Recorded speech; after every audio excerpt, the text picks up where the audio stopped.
Hey guys, Cameron with CBM Reviews here, and I know I'm a few days late, but I'm here for you today with a review of Prime Video's The Boys. The Boys is originally a comic book, and it was written by Garth Ennis, and it's telling of superheroes and how they interact within the world, but they're not like the idealistic ones that we see in comic books and movies, but they actually have deep, dark secrets, and they're not the people that they're portrayed out to be. And this is kind of the telling of a small ragtag team that wants to take the supers down and expose them for who they really are. I gotta admit, I didn't read the comic book, but if you were like me and didn't read the comic book, but you want to know more about who are these characters, there's a channel called Nerdwire. I watched a video on The Boys, and it's all a backstory about who these people are, where they came from, that sort of thing. If you want to know, that is the place to go. That is where I went, and I can't recommend them any higher. They helped me out with some backstory on the Umbrella Academy, as well as some other books that I may not have read, and sometimes I just like to get their perspective on things. So if you want to know about The Boys a little bit deeper as far as their comic book run goes, head on over to Nerdwire and tell them that CBM Reviews sent you. Anyway, let me get down to the story without spoiling a whole lot, and this is stuff that you can probably get from the trailers, but there's a guy named Huey, and he is in love with his girlfriend Robin. Well, one day while they're going out for a walk, she gets completely run through by one of the supers, A-Train. Think the Flash, but he's black and stereotypical. This gets him into a very deep-seated depression, and the people at the company that owns these supers, which is Vought, want to buy his silence for the tidy sum of $45,000. He decides that he needs to take some time, and he's recruited by Billy Butcher, who is played by Karl Urban. He wants to spank the supers, and he thinks that the fact that he didn't take the money means that he might be just the guy to do it, and uses him as a ploy to gain some inside access. This starts what is going down a very twisty and windy road. I really don't want to get into story specifics, particularly past episode 1, but I will tell you this, it's a wild ride. First, let's talk about the characters. And we'll talk about the boys first. First, you've got Huey, who has anxiety issues, and he is not really one to be proactive. He's more of a reactive person, but he's a huge fan of the supers until his girlfriend gets killed by one. And he doesn't exactly know how to take it, and so he's very indecisive, but he starts to find himself through a new relationship. Next, you've got Billy Butcher, who's played by Karl Urban, who is this really angry person. He's angry at the world of supers because they're the ones who took one beautiful thing from him, and now he feels like his sole purpose in life is to get revenge on the supers for doing this thing. Then you've got Frenchie, who's kind of like a jack of all trades. Very thick French accent, very likable character. Next, you've got Mother's Milk, who's kind of like an enforcer. He has a very high moral fiber, but he's not against, getting into the thick of it if need be. But when it comes down to it, it's all about helping people more than getting hands dirty with him. And then the last person that I'm going to talk about is the female. And throughout the book, that's really her name. They give her a name in this story. But she is a woman who is mute, and she is rescued by the boys, but she earns a place in this ragtag group. Now let's go to the 7, and they have very direct Justice League ties. And we're gonna start with the head, with Homelander. Think Superman, except instead of truth, justice in the American way, which is what it looks like he's about, he's in it for himself. And if he doesn't have it his way, it's no way.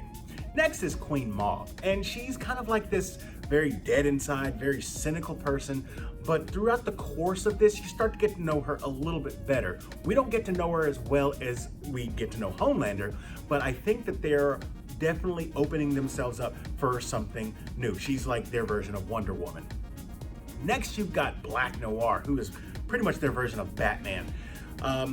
We don't really know much about this character. He doesn't really show that much. He gets into like maybe one fight. There are no words spoken by this character at all, so we don't learn that much. Maybe we'll get to learn more down the line.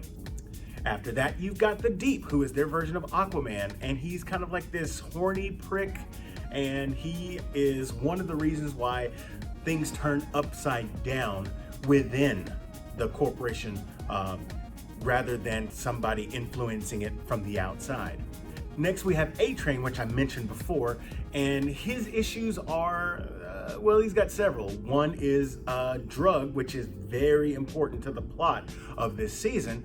And then another one is maybe not feeling like he's the best, and so he feels like he has to do these things to overcompensate. Next, you have Translucent, who's more like the Invisible Man, but they keep it kind of realistic. He is completely visible if he's wearing clothes, but if he gets naked, he can be invisible, and he can turn it on and off. But he tends to be quite a pervert, and he does not really give people private moments. So there's that. And then lastly, you've got Starlight, who is the newcomer. She's like this version of Supergirl, but no ties to Homelander. And she has a very idealistic view of superheroes. And she's always wanted to be a superhero from the moment that she realized she had powers. And then she joins this group and realizes this is not what I signed up for. And so she has a lot of moral issues with the group, she has moral issues with the company, and she has to learn how to cope with that while staying true to herself. So with the characters out of the way and kind of like the initial plot out of the way, I can tell you some of the things that I liked.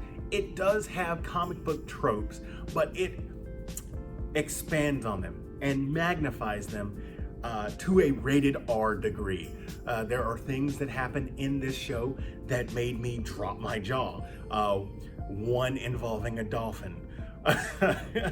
And no, it's not that, you dirty-minded people. In some ways, the tropes kind of hurt it because, like I said with A-Train before, he's like the Flash, but he's black, so he has the drug problem.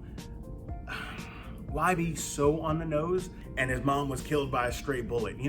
Some of those things just kind of like too stereotypical for my taste, but they fit the characters within the story. And everything works the way that it's supposed to. Relationships that happen in there, they feel authentic. Even relationships between teammates or things of that nature, nobody feels like they're doing anything out of place. And that's what's great whenever we see some really crazy messed up things happen. Even if it feels a little on the stereotypical side, it doesn't feel out of place. And yes, there are definite politics that are going on within the Vault Corporation that owns the supers. They're trying to make a push to get introduced into the military, so now the United States will have the most powerful military might in the entire world, as if they didn't already have it before. There are some things that I didn't like about it though. I mean, yes, I'm gonna be fine with the foul language and the nudity and things like that, but it's not for everyone. If you're kind of a prude and you don't want to hear all those things or see all those things, it's not going to be for you. It's definitely not going to be for your kids. And there's something that happens within the first 2 episodes that kind of set along a pace. And I feel like that pace wasn't kept up with. There are some things that happen in later episodes, but it doesn't match the magnitude of the initial 2 episodes. And so I feel like there's a momentum issue with this. Fortunately, it's only 8 episodes long, and so even though the momentum kind of lowers and it kind of wanes, it doesn't do it so much so that you have to suffer through, say, 13 episodes. You're only dealing with 8, and that's just fine. Also, you get to learn a little bit about who characters are and some of their motivations, some of which I completely saw coming, some of which kind of surprised me. But that's a good thing. I would like to be surprised, even though there's kind of like a surprise ending I kind of saw coming. And this is, like I said, from not reading the comic books. But if you're looking for something that is a little bit different from your standard superhero flair, like say the movies and things like that, which comic book television has been outstanding this year, I just have to say that, with some things that are out of the box like Doom Patrol and the Umbrella Academy. The Boys falls in line with that tremendously. I enjoyed every episode, and even though I said some of the momentum kind of lags, it's just because the thing that happens that kind of really kickstarts this whole thing off is so huge that you really can't do that many huge moments in this without having a story to tell down the line. So as I said before, I don't rate TV shows, I just give you my recommendation whether you should watch it or not watch it, and this one is a definite watch this. Like I said before, if you're more on the conservative side and you're not really big on foul language and nudity and sexual acts and things like that, you may want to just pass on this. But if that's right up your alley, this show is a must watch. I must admit that I enjoyed this thoroughly, and even though I probably wouldn't watch the entire season again, there are some episodes that I would definitely watch.